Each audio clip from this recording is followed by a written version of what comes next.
Free beer and hot wings in the morning. Grand Rapids rocks all day. 97.9 GRD rocks. Cloudy today. Rain will turn to snow showers eventually. Right now, no precipitation downtown. It's about 35 for a high. That's over, though. About 33 and falling as things continue. Pond Hockey Classic moved back 2 weeks to Valentine's weekend. I think, I'm scared about that weather, too.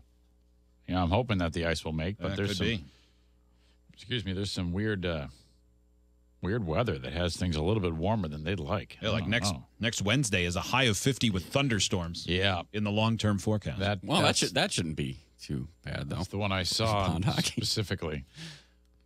But then the next day it's 25. Yeah, I don't think you're going to get 6-7 inches of ice. Need a few days of 25. Because it was cold up to like yesterday. We had some seriously cold days. Yeah.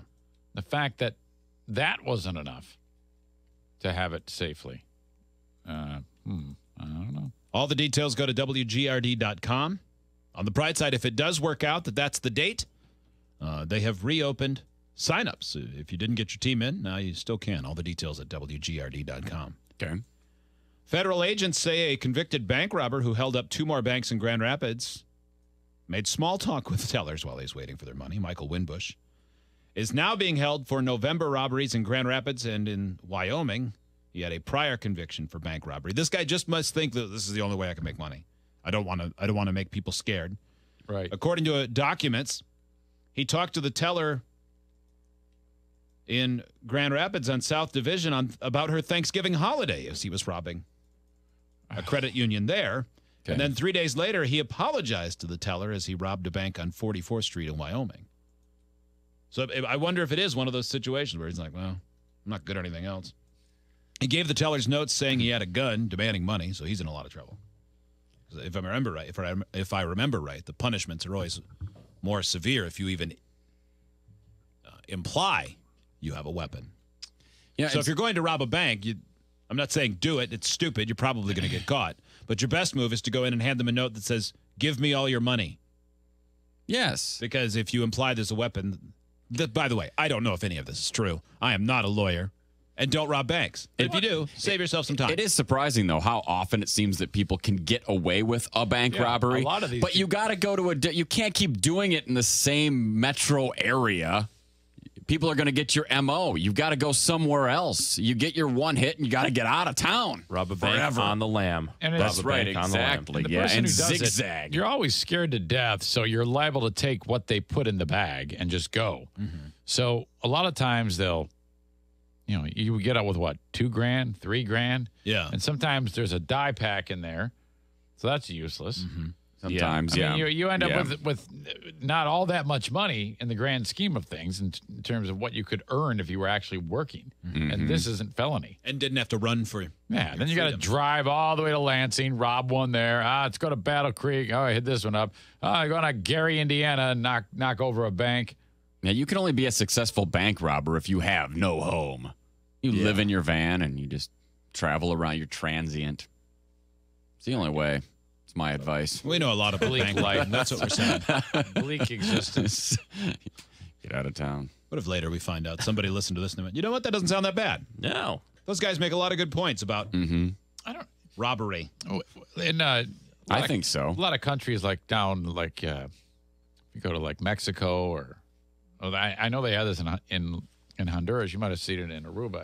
Every building has a armed guard with like military style gear, like a bulletproof vest and an AK-47, and they're just standing there. And if I'm a bank robber, I just would never go into that bank. Or you take that guy out quick. Yeah. With a knife, though, so it doesn't make noise. That seems like it would slow you down. I mean, and draw a lot of attention if you kill a guy out in front of the damn place. See, down there, good, you're only going to be in there for a second. Yeah. I mean, but you're on an island, man. There's nowhere to go. Yeah. That is a very bad place to rob a bank. It's true. We know a lot about bank robbery. It's clear. Well, you got to know how you're going to get out of there. I mean, you got to plan ahead for this stuff. You can't just go in all willy-nilly. Sleepy Southwest town like in Kill Bill. Some dirty, dirty place. Yeah. With tumbleweeds. You got to be out in the middle of nowhere where you know the nearest cop, if they're lucky, is about 20 minutes away. Mm-hmm. Mm-hmm. You can be long gone by then.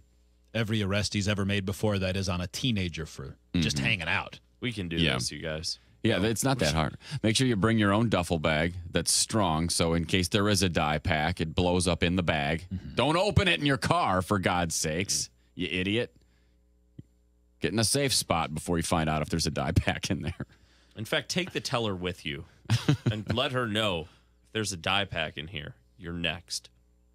If you want to sponsor our Tuesday bank robbery series, contact Russ Hines, front office. He'll set you up with a sponsorship package that will work out great for you. Yeah, and if you're lucky after the kidnapping, you'll find out, if you treat the person right, that they were miserable in their current life and wanted a way out, and then you can become friends with them. Oh yeah, and they'll join you and help out. Yeah, it's Monster Magnet, Space Lord.